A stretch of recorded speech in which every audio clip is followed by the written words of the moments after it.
Hello guys, कैसे हो आप सभी। स्वागत है फिर से और एक नई वीडियो में। तो गाइस हम लोग बात करने वाले हैं Indian police force web series के बारे में। तो 1 से लेकर 4 तक एपिसोड की वीडियो जो है मैंने पहले एक्सप्लेन कर दिया है और अपने चैनल पर अपलोड कर दी है, और बाकी के एपिसोड बचे हैं तो आज हम लोग उसी का एक्सप्लेन करने वाले हैं। तो चलिए वीडियो को शुरू करते हैं। और 5th एपिसोड की शुरुआत होती है जिसका नाम है द लॉस। और हम लोग देखते हैं कि जरार जो है वो बॉम्ब बना रहा होता है और साथ ही अपनी वाइफ नफीसा से भी बात कर रहा था। यहाँ पर नफीसा उसे कह रही थी कि वो कितने ही दिनों के बाद आएगा। जरार उससे कहता है कि सिर्फ कुछ ही दिनों की तो बात है और जैसे ये काम खत्म होगा तो हम लोग तुरंत ही ईरान चल जाएंगे। और जरार नफीसा को ये भी बताता है कि उसके अब्बू भी उनके साथ है और मेरे काम में हाथ बटा रहे हैं। और तो जरार ने सारे बम बना लिए थे और सारी प्लानिंग भी कर ली थी कि इन्हें कहाँ कहाँ पर ब्लास्ट करनी है। उसके बाद जरार जो है वो अपने छोटे भाई चिक्कू से मिलता है और कहता है कि काम खत्म हो जाने के बाद मैं तुम्हें स्टेशन पर मिलूंगा, और अगर 6 बजे तक मैं अगर स्टेशन तक नहीं पहुंचा तो तुम मेरा रास्ता मत देखना और चले जाना। और इसके बाद जरार अपने बैग में बॉम्ब भरकर यहाँ से निकल जाता है। और हम लोग वही दूसरी तरफ देखते हैं, गोल्डी ने इन लोगों को सिर्फ पैसे की मदद की थी और वो पैसे भी पूरी तरह से नकली है। वो लोग नकली नोटों के बारे में तब पता चलता है जब ये पैसे बैंक में पहुँचते हैं, और ये पैसे दरअसल हार्डवेयर शॉप से आए हुए थे। भाई कबीर जो है एक कैफे वाले बंदे से मिलता है और उस कैफे पर 2 बंदे आए हुए थे जो कि जरार के ही लड़के थे। और वो आदमी यहाँ पर कबीर से कहता है कि वो अगर फिर से आएंगे तो मैं तुम्हें ज़रूर बताऊंगा। और अब एक हार्डवेयर शॉप पर सीसीटीवी कैमरा नहीं था, इसलिए वो लोग अब सामने वाले रेस्टोरेंट में जाने लगते हैं जहाँ पर कि सीसीटीवी कैमरे लगे हुए थे। और अब जरार के लड़के फिर से उसी कॉफ़ी शॉप में पहुँच जाते हैं जहाँ से थोड़ी देर पहले ही कबीर निकला है। और वो यहाँ पर पहुँच कर 5 लोगों का खाना ऑर्डर करने के लिए कहने लगते हैं। तो ये बात जब वो आदमी सुनता है तो वो तुरंत ही बाहर जाता है और तुरंत ही कबीर को कॉल लगाकर इसके बारे में बताता है। और दूसरी तरफ सिटी जो है वो रेस्टोरेंट में थी और यहाँ पर वो एक आदमी को देखती है जिस पर उसे शक हो रहा था, और ये बल्कि कोई और नहीं जरार ही था जिसने कैप भी पहनी हुई थी। और यहाँ वो कॉफी शॉप वाला बंदा कबीर के पास कॉल कर देता है। जैसे उसे ये बात मालूम चलती है तो फौरन ही कबीर अपने कार को घुमाता है और उसी कॉफी शॉप में जाने लगता है। और यहाँ सिटी जो है वो जरार की तरफ बढ़ रही थी लेकिन उसने अभी उसे देखा भी नहीं था। इसके बाद कबीर राणा के पास कॉल करके उसे बताता है कि वो 2 बंदे मिल गए हैं। तब वो राणा सेट्टी को ये बात बताता है और सेट्टी और राणा भी कॉफी शॉप के लिए निकल पड़ते हैं और फिर वो लोग जरार को वहाँ पर छोड़ देते हैं। मुझे बस डाउट था। और इसके बाद जरार यहाँ पर जो बैग लेकर आया था और वो उस बैग को इसी रेस्टोरेंट में छोड़कर यहाँ से चला जाता है। और दूसरी तरफ चिक्कू भी इस बैग को ठिकाने लगा रहा था, और लेकिन ये पब्लिक प्लेस था। यहाँ पे कुछ पुलिस वाले भी थे जो कि चिक्कू को देख लेते हैं। उन्हें चिक्कू पर डाउट होने लगता है, इसलिए वो लोग चिक्कू को पकड़ लेते हैं और उन्हें मालूम चलता है कि ये तो चिक्कू ही है। यहाँ पर सेफ्टी और राणा जैसे उस रेस्टोरेंट से निकलते हैं और जैसे ही थोड़े आगे जाते हैं तो यहाँ पर तभी उस रेस्टोरेंट में बहुत बड़ा ब्लास्ट हो जाता है। और ये देखकर सेट्टी पूरी तरह से हैरान रह गई थी। और तभी उसके पास एक कॉल आता है, मालूम चलता है कि चिक्कू जो है वो पकड़ा गया है। तो वो लोग तुरंत ही चिक्कू के पास जाने लगते हैं। यहाँ पर कबीर जो है वो भी इन 2 बंदों के पास पहुंच गया था, लेकिन बाहर ही शहीद खड़ा हुआ था। वो देख लेता है और वो तभी कबीर के ऊपर गोली चला देता है, लेकिन कबीर भी डिफेंड करता है और बदले में इस शहीद के ऊपर गोली चला देता है, और जिस वजह से वो यहीं पर मारा जाता है। अब वो दोनों ये बंदे ये देख कर यहाँ से भागने की कोशिश करते हैं और वो लोग काफी दूर तक भागते हैं, लेकिन कबीर उसे आगे जाकर पकड़ ही लेता है और अरेस्ट कर लेता है।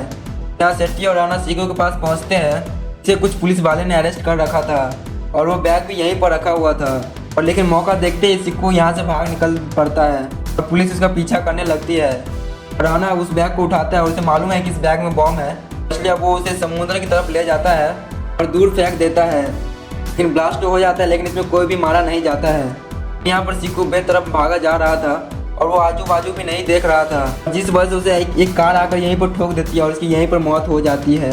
और दूसरी तरफ जरार ने चिक्कू को 6 बजे का टाइम दिया था और जरार ने चिक्कू से बोला था कि 6 बजे तक वो ना पहुंचे तो यहाँ से वो निकल जाए, क्योंकि चिक्कू ही स्टेशन नहीं पहुंचा था। यहाँ पर जरार ने चिक्कू का काफ़ी देर तक इंतजार किया, लेकिन वो यहाँ पर नहीं पहुंचा। फिर आखिर में पुनाइदा जरार के पास आती है और वो उसे चिक्कू के बारे में बताती है कि चिक्कू अब नहीं रहा। और ये सुनने के बाद जरार यहाँ पर बहुत रोता है। और कबीर ने जिन दोनों बंदे को अरेस्ट किया था जो कि जरार के लड़के हैं, और वो यहाँ पर कबीर को बताते हैं कि वो तो शहीद भाई के पास काम मांगने के लिए गए थे गैराज में, लेकिन उसे इन लोगों ने किसी और ही काम में लगा दिया था। तो वो उनका एड्रेस भी बता देता है जो कि दिल्ली में था। वहाँ से वो लोग शहीद की वाइफ को उठा लेते हैं और उससे पूछताछ करने लगते हैं। और हम लोग यहीं यहाँ पर मोइन को देखते हैं जिसके पीछे एक बंदा आता है, और ये बंदा कौन है हमें ये नहीं पता चल पाता है क्योंकि उसका चेहरा नहीं बताया था।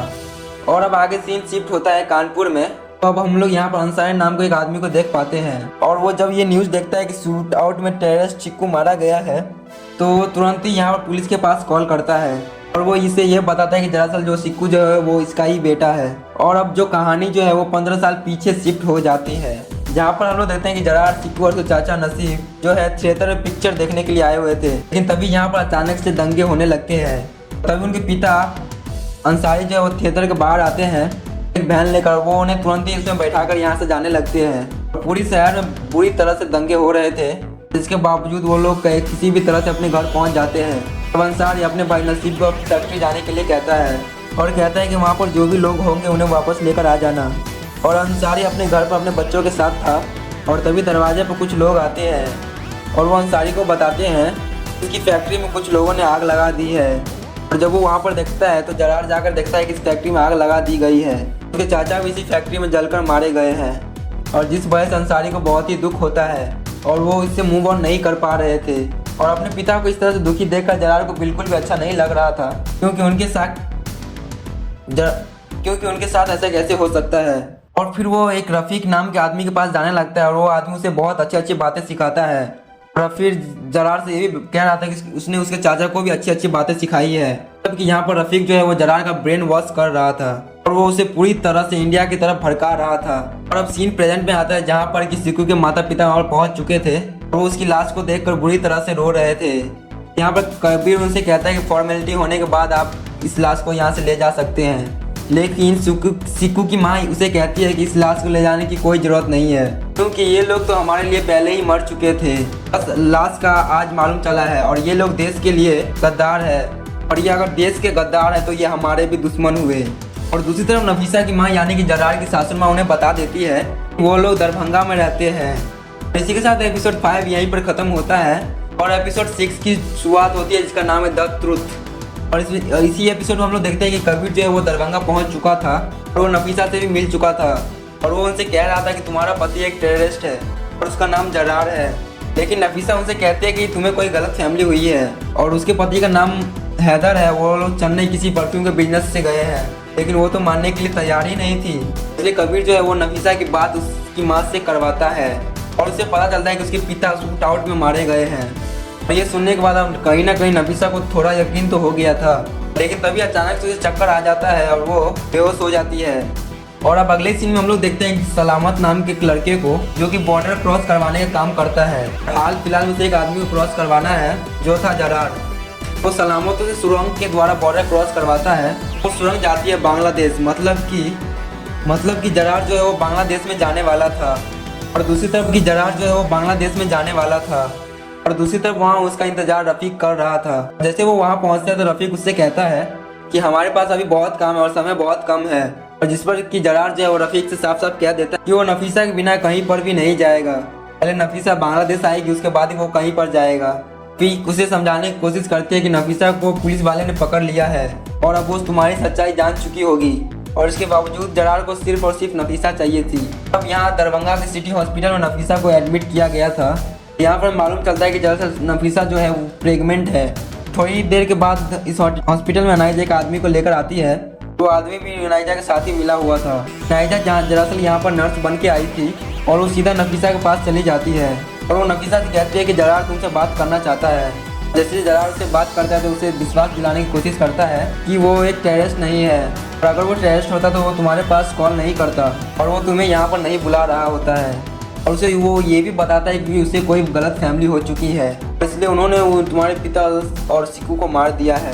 और कहीं ना कहीं नफीसा फिर से पिघल चुकी थी और फिर जरार ने नफीसा से उनाइदा की बात मानने को कहा था, और उनाइदा उससे कहती है कि बाहर एक रेड कलर की कार खड़ी है और उसमें हमारा बंदा है, तो वहाँ हमें पहुँचना है। वहाँ पर पहुँचने के बाद हमें डायरेक्ट स्टेशन जाना है और वहाँ से हमें ढाका के लिए निकलना पड़ेगा, और ढाका में जरार तुम्हारा इंतजार कर रहा होगा।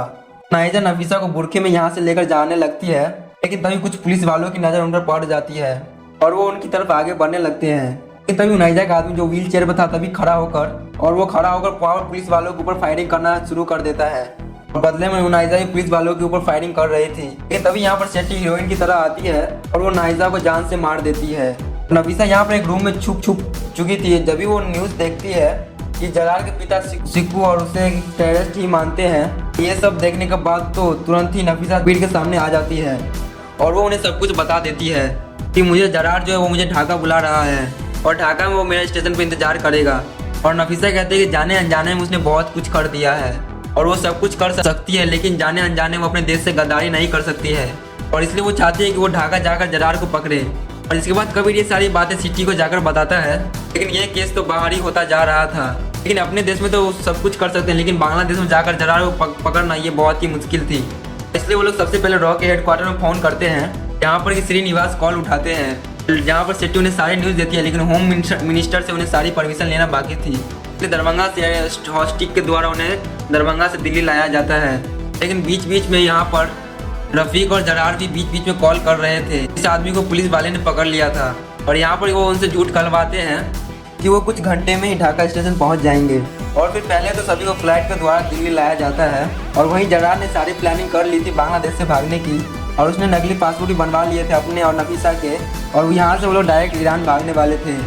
और फिर फाइनली सभी लोग दिल्ली आ चुके थे, लेकिन अभी भी बार बार जरार जो है वो कॉल लगाया जा रहा था और उसको डाउट ना हो, इसलिए वो लोग नफीसा की बात जरार से करवा देते हैं।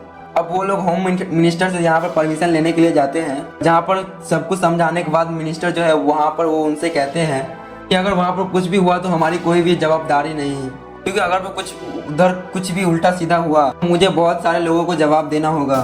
फिर बंसल सर उन्हें बताते हैं कि बांग्लादेश में हमारा एक एसेट भी है जो कि हमारा साथ देगा। और फिर बंसल सर उनसे कहते हैं कि जैसे तुम हमारा एयरपोर्ट पहुंचोगे तो वहाँ पर हमारा बंसल तुम्हें मिल जाएगा। और वो कोई और नहीं बल्कि जगताप सर ही होते हैं, जो कि रॉ के एजेंट है और वो विक्रम सिटी की बैचमेंट है और वो फिलहाल ढाका में ही है और वही उनके एसेट भी। और इसी के साथ एपिसोड 6 यहीं पर ख़त्म होता है और एपिसोड 7 की शुरुआत होती है, जिसका नाम है होम कमिंग। हम देखते हैं कि ढाका के लिए ट्रेन निकल चुकी थी और वहाँ नफीसा ने जरार को बता दिया था कि वो लोग ढाका के लिए निकल चुके हैं। तो वो वहाँ पर कबीर और राना भी ढाका के लिए निकल चुके थे फ्लाइट के द्वारा। यहाँ पर एयरपोर्ट पर पहुँचने के बाद उनकी मुलाकात होती है जगताप सर से। अब उन्हें बस सिर्फ और सिर्फ ढाका की ट्रेन का टाइमिंग मैच करना था और ट्रेन पहुँचने के पहले उन्हें वहाँ तक पहुँचना था। और फिर वो कॉल करके बताती है कि ट्रेन जो है ढाका स्टेशन किसी भी वक्त पहुँचने वाली है, तुम्हारे पास समय बहुत कम है, इसलिए तुम्हें जल्द से जल्द जाना होगा। फिर तब जगताप सर सभी को लेकर तुरंत ही ढाका स्टेशन पहुंचने लगते हैं। और ये लोग जब रास्ते में अपनी कार में होते हैं तो हम लोग देखते हैं कि बहुत ही लंबा चौड़ा ट्रैफिक इनके सामने लग जाता है, मतलब कि आगे जाने का रास्ता पूरी तरह से ब्लॉक है। और वहीं दूसरी तरफ हम लोग जरार को देखते हैं, जो कि ढाका रेलवे स्टेशन पहुंच चुका था और ट्रेन भी वहां पर आ चुकी थी। और फिर जरार जो है नफीसा को सारे डब्बों में चेक करने लगता है, लेकिन नफीसा उसे अभी तक नहीं दिखी थी। और बहुत देर ढूंढने के बाद उनकी नज़र पड़ जाती है एक ऐसे इंसान पर जो कि उनकी आंखें फटी की फटी रह जाती है। वो आदमी कोई और नहीं बल्कि कबीर ही था। और जगताप और राना भी यहीं पर मौजूद थे, उन्होंने जरार को घेर लिया था।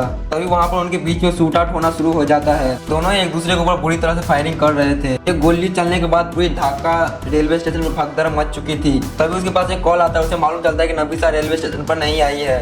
उसी तो पुलिस वालों ने पकड़ लिया है। तब रफी ये तुरंत बात बताने के तुरंत ही जरार के पास जाता है, नफीसा स्टेशन नहीं आई है, उसे तो पुलिस वालों ने पकड़ लिया है। अच्छा यही होगा कि तुम यहाँ से भाग जाओ। फिर मौका देखकर जरार यहाँ से भागने लगता है। तो बांग्लादेश की आर्मी भी यहाँ पर आ जाती है। रफीक जो है वो यहीं पर फंस जाता है और वहाँ जरार जब भागने की कोशिश करता है तो कबीर भी उसके पीछे पीछे चल पड़ता है। लेकिन जरार के पास कार थी तो वो यहाँ से भाग पड़ता है, लेकिन तभी पीछे से कबीर भी एक कार लेकर आता है और उसे बुरी तरह से टक्कर मार देता है। और अब उसने जरार को भी पकड़ लिया था और यहाँ पर उन दोनों के बीच में बहुत ही भयंकर लड़ाई होती है, लेकिन आखिर में जीत होती है कबीर की।